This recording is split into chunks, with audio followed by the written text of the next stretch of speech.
प्यारे बच्चों, welcome to Brihan Mumbai महानगर पालिका शिक्षण विभाग MCGM वर्चुअल क्लासरूम में आप तमाम का बहुत बहुत इस्तकबाल है। और जैसे कि आपको पता है कि स्कूल्स हमारे फिलवक्त बंद है, लेकिन तालीम का सिलसिला रुका नहीं है, थमा नहीं है। और जो है हम आपके सामने रोज़ ब रोज़ जो है नए नए लेक्चर्स के साथ जो है हाजिर होते हैं। तो वैसे ही आज का हमारा एक नया इंटरेस्टिंग सेशन लेकर हम आए हैं आपके साथ, और मैं हूँ आपकी मौलमा शेख ज़रीन सबा। तो चलिए शुरुआत करते हैं हमारे आज के सेशन की। टॉपिक जानदारों की दुनिया, मज़मून साइंस, जमात हफ्तुम के लिए, और मैं हूँ आपकी मौलमा ज़रीन सबा। तो चलिए हम शुरुआत। जैसा कि आप तमाम लोग जानते हैं कि ज़मीन पर मुख्तलिफ़ किस्म के नबातात और हैवानात मौजूद हैं। चंद नबातात में मुख्तलिफ़ रंग के फूल खिलते हैं, कुछ नबातात पानी में पाए जाते हैं तो कुछ पानी से महरूम रेगिस्तान में उगते हैं। कुछ नबातात खुर्दबीन के बगैर नज़र नहीं आते, जबकि कुछ बहुत बड़े होते हैं। कुछ नबातात बर्फ़ानी इलाकों में पाए जाते हैं। नबातात की तरह हैवानात में भी जो है तनोव पाया जाता है। कुछ यक खुलवी हैवानात हैं, कुछ कसीर खुलवी हैं। इसी तरह आबी, बर्री, जलथलीए, फ़िज़ाई, रेंगने वाले और इस तरह के कई किस्म के हैवानात से हमारी पूरी दुनिया भरी पड़ी है ना। तो ऐसे माहौल को देखकर ये सवाल पैदा होता है कि जानदारों में इस कदर तनाव किस वजह से पैदा होता होगा, कि क्यों अलग अलग हिस्सों में अलग अलग जगह पर अलग अलग किस्म के नबातात और हैवानात पाए जाते हैं, है ना। आती है ना जहन में ये बात। तो आज हम इसकी वजह मालूम करेंगे। ज़मीन पर मौजूद जानदारों में पाए जाने वाले तनाव को हयाती तनाव कहते हैं। इनकी जसामत, शक्ल, आज़ा वगैरह में बेइंतहा फ़र्क पाया जाता है। यानी अपने अतराफ़ में हम जितने भी जानदार देखते हैं, चाहे वो चरिंद हो, परिंद हो, जल थलिए हो, ज़मीन पर रहने वाले जानदार हो या यकखुलवी जानदार हो, उनमें बहुत ज़्यादा फ़र्क पाया जाता है। उनकी जसामत में, शक्ल में, आज़ा में, जमीन पर मौजूद जानदार में पाए जाने वाले तनाव को ही हयाती तनाव कहते हैं, है ना। और ये तनाव सिर्फ हैवानात में ही नहीं बल्कि नबातात में भी पाए। माहौल भी हयाती तनों पर असरअंदाज होने वाला एक अहम जुज़ है। माहौल के मुताबिक भी नबातात और हैवानात अलग अलग किस्म के पाए जाते हैं। किस तरह से माहौल असरअंदाज होता है वो आज हम आगे देखें।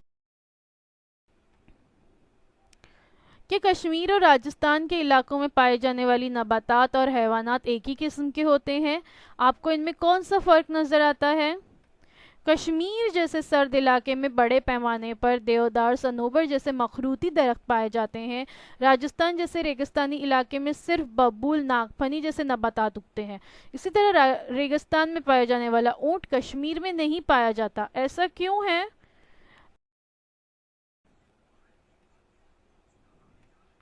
तो इसी का जवाब हासिल करते हैं, तवाफ़ुक के अडेप्टेशन किसे कहते हैं। जब हम ये पढ़ेंगे तो हमें पता चल जाएगा। तस्वीर देखकर आप समझ सकते हैं कि हर जानदार जिस माहौल में रहता है उस माहौल के मुताबिकत कायम करने के लिए उसके जिस्मानी आज़ा और ज़िंदा रहने के तरीके में वक्त वक्त के साथ होने वाली तब्दीली को ही तवाफ़ुक के अडेप्टेशन कहते हैं।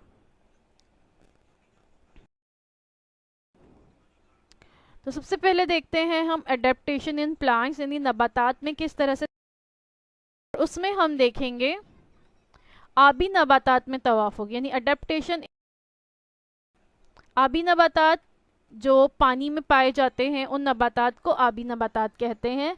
आबी ज़ख़ायर में पाई जाने वाली नबातात में चंद नबातात की जड़ें तहनशीन मिट्टी में मजबूती से गड़ी हुई होती हैं।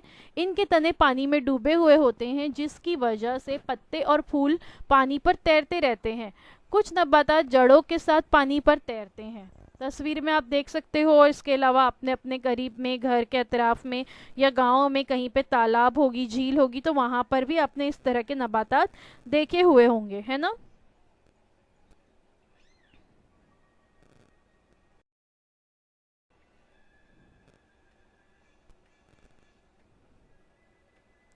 पानी की तह में देखने पर वहाँ भी कुछ नबातात नज़र आते हैं।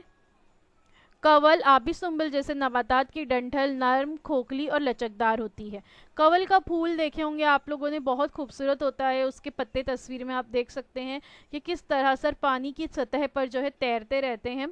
लेकिन कवल की जो डंठल होती है, नीचे तस्वीर दी गई है कि ये अंदर से खोखली होती है और लचकदार होती है, नर्म होती है। क्यों इस तरह से होती है? ताकि वो पानी पर आसानी से तैर सकें, क्योंकि पानी हमें पता है हल्की चीज़ को ऊपर तैरने देता है और गहरी जो वज़नदार चीज़ होती है वो पानी की सतह में चली जाती है। तो अगर इसका वज़न ज़्यादा होगा तो वो भी सतह में चली जाएगी। इसीलिए जो आबी नबातात होते हैं उन नबातात की डंठल नर्म होती है, खोखली होती है और लचकदार होती है। अक्सर आबी नबातात के पत्तों और तनों पर पतली मोम की तह भी पाई जाती है। जैसे कवल के ही पत्ते देख लीजिए, गोल पत्ते होते हैं, तस्वीर में आपको नजर आ रहे हैं। इस पर पतली मोम की तह पाई जाती है जिस पर पानी ठहरता नहीं है, फौरन नीचे गिर जाता है। कुछ नबातात के पत्ते कम चौड़े और फीते जैसे पतले होते हैं, इसलिए ये नबातात पानी के तेज बहाव को बर्दाश्त कर सकते हैं। पत्तों की डंठल और तनों में पाए जाने वाले हवा के खाने इन नबातात को तैरने में मदद देते हैं। ये जो पत्तों की डंठल में उसमें हवा के जो खाने पाए जाते हैं, ये उनको तैरने में मदद देते हैं। बिल्कुल इसी तरह से वाटर लिलीज में भी होता है, उनमें भी ऐसे ही हवाई खाने मौजूद होते हैं। अब देखते हैं रेगिस्तानी इलाकों की नबातात में क्या तवाफुक होता है। Adaptation in desert. रेगिस्तानी इलाके ऐसे इलाके जहाँ पर पानी बिल्कुल भी नहीं पाया जाता या बहुत कम मिकदार में पानी के ज़ख़ीरे मौजूद होते हैं। इन इलाकों में जानदारों और हैवानात के लिए ही पानी मौजूद नहीं होता, इंसानों के लिए पानी मौजूद नहीं होता, तो नबातात को पानी मिलना तो बहुत दूर की बात है। तो रेगिस्तानी इलाकों में जो पौधे पाए जाते हैं, तस्वीर में आप देख सकते हो, इनमें उमूमन पत्ते नहीं पाए जाते, और अगर पत्ते होते हैं तो वो बहुत छोटे और सुई नुमा होते हैं या कांटों में तब्दील हो चुके होते हैं। तस्वीर में आप देख सकते हैं नागफनी का पौधा दिखाया गया है, या में हम कैक्टस जिसे कहते हैं। कैक्टस भी अलग अलग किस्म के, अलग अलग शक्ल के होते हैं। इस साख्त की वजह से इनका जिस्म बहुत कम या मामूली मिकदार में जो है भाप की शक्ल में पानी को बाहर खारिज करता है।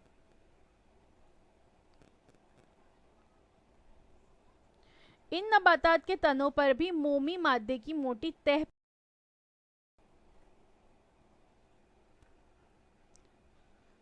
जैसे मैंने बताई कि इनकी साख्त की वजह से इनका जिस्म जो है पानी बहुत कम या मामूली मिकदार में भाप की शक्ल में खारिज करता है। तना पानी और ग़िज़ा का ज़ख़ीरा करता है, इसीलिए वो मोटा हो जाता है। पानी की कमी की वजह से तने को शुआई तरकीब का फ़ेल अंजाम देना होता है, इसलिए वो हरा होता है। अक्सर जो है शुआई तरकीब का फ़ेल कौन अंजाम देते हैं? पत्ते अंजाम देते हैं ना। फोटोसिंथेसिस जो होता है जिसमें नबातात अपनी ग़िज़ा अज़ खुद तैयार करते हैं, सूरज की रोशनी, कार्बन डाइऑक्साइड और पानी के ज़रिए। लेकिन यहाँ पर क्या होता है, चूँकि पत्ते जो हैं वो कांटों की शक्ल इख्तियार कर चुके हैं, सुई नुमा बन चुके हैं, ये अक्सर में पत्ते होते ही नहीं हैं। तो क्या होता है, वहाँ पर शुआई तरकीब का फ़ेल कैसे अंजाम दिया जाएगा? उसके लिए तना मौजूद होता है और तने में शुआई तरकीब का फ़ेल अंजाम दिया जाता है, इसीलिए तना जो होता है वो हरा होता है।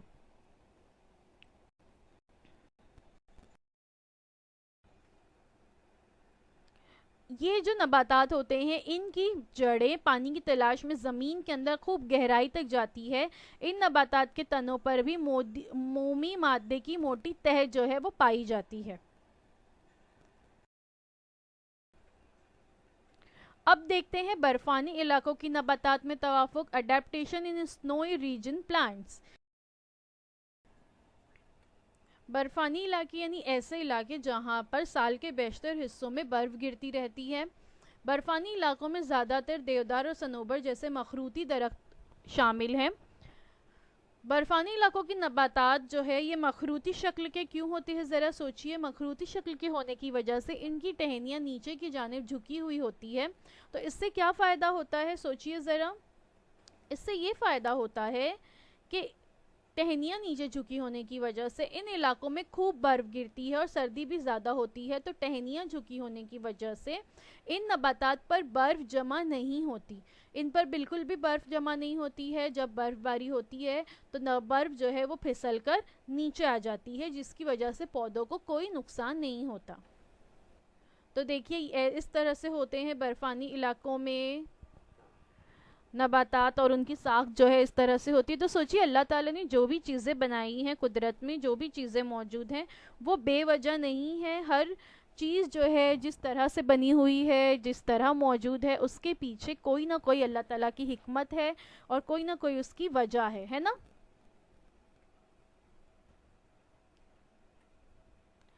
और इन दरख्तों की छाल जो होती है वो मोटी होती है, तो छाल मोटी होने की वजह से वो सर्दी को बर्दाश्त कर पाते हैं। जब बर्फ़ पिघल जाती है तो ये दरख्त जो होते हैं कुछ इस तरह से दिखाई देते हैं जैसे आपको स्क्रीन पर नज़र आ रहे हैं।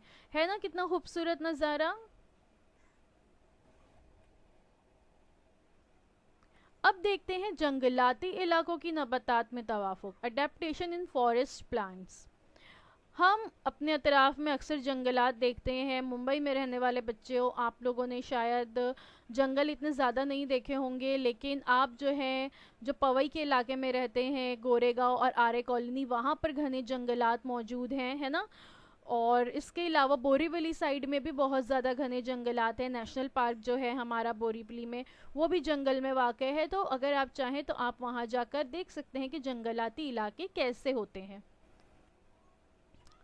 जंगलाती इलाकों में मुख्तलिफ़ किस्म की नबातात पाई जाती है, जैसे कि दरख्त, झाड़ियाँ, पौधे। सूरज की रोशनी हासिल करने के लिए इनमें मुकाबला आराई होती रहती है, क्योंकि जंगलाती जो इलाके होते हैं वो बहुत डेंस होते हैं, बहुत गहरे जंगल यहाँ पर पाए जाते हैं, और दरख्त एक दूसरे के बहुत ज़्यादा करीब होते हैं, जिसकी वजह से निचले हिस्से तक सूरज की रोशनी, ज़मीन तक सूरज की रोशनी नहीं पहुंच पाती। तो सूरज की रोशनी हासिल करने के लिए इन नबातात में क्या होती है, मुकाबला आराई होती है। और रोशनी हासिल करने के लिए ये दरख्त जो है बहुत ज़्यादा ऊंचाई तक बढ़ते हैं। इनके सहारे जो बेल होती है वो बेल भी ऊंचाई तक पहुंचती है। कुछ बेलों के तनों में कमान की मानिंद बेल डोरे होते हैं, जो कि तने का तवाफुक ही है। देखिए बहुत सारे हम अक्सर देखते हैं दरख्तों में